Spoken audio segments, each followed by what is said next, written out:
Су ресурстар маркетинг жауапкершілігі шектеулі серіктестігі экологияға қосқан үлесі үшін алтын парыз сыйлығымен марапатталды.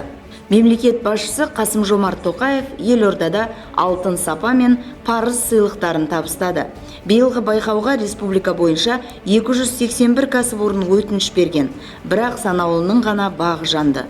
Үздіктердің қатарында су ресурстары маркетинг жауапкершілігі шектеулі серіктестігі де бар. Еңбек нарығындағы үздік ұжымдарды анықтау және ынталандыруды көздейтін байқау 5 номинация бойынша ұйымдастырылған.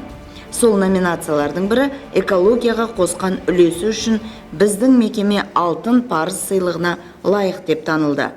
Сахнаға компанияның бас директоры Орман Анарбек Оңғарұлы шақырылады.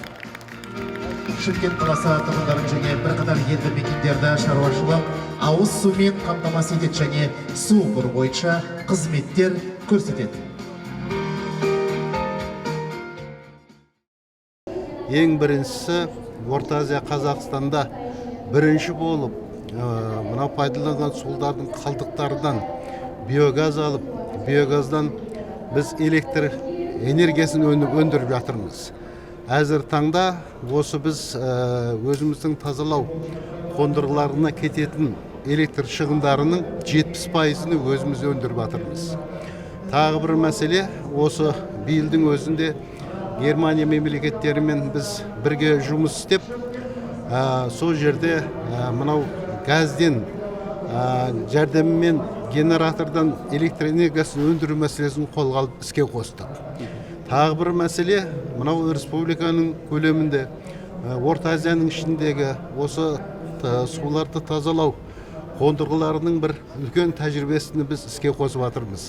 Мына Польша елінің мамандармен біргелесіп отырып, жаңғырту мәселесін қолға алып, әбәсте бірінші кезеңде 100 мың текше метр тәулігіне, әзір 150 мың, тағы 50 мың текше метрге көбейтіп, 200 мың текше метрге қаланың өсуіне байланысты қуаттылығын арттырып жатырмыз. Шымкент қаласынан республикалық парыз сыйлығын алу үшін биыл 23 мекеме өтінім берген екен.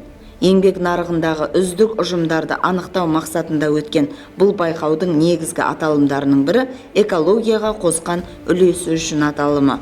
Соңғы 5 жылда су ресурстар маркетинг кәсіпорнының бұл бағыттағы жұмысы жүйелі және өз нәтижесін беріп отыр.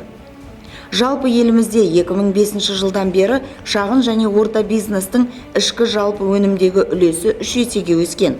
Қазір ел экономикасының 34%-ға жуығы осы бизнестің үлесінде. Президент салтанатты жиында алдағы 7 жылда кәсіпкерлік белсенділікті шектейтін барлық кедергіні жоюға күш салатынын және бизнесті өркендету үшін нақты шаралар қабылданатынын айтты.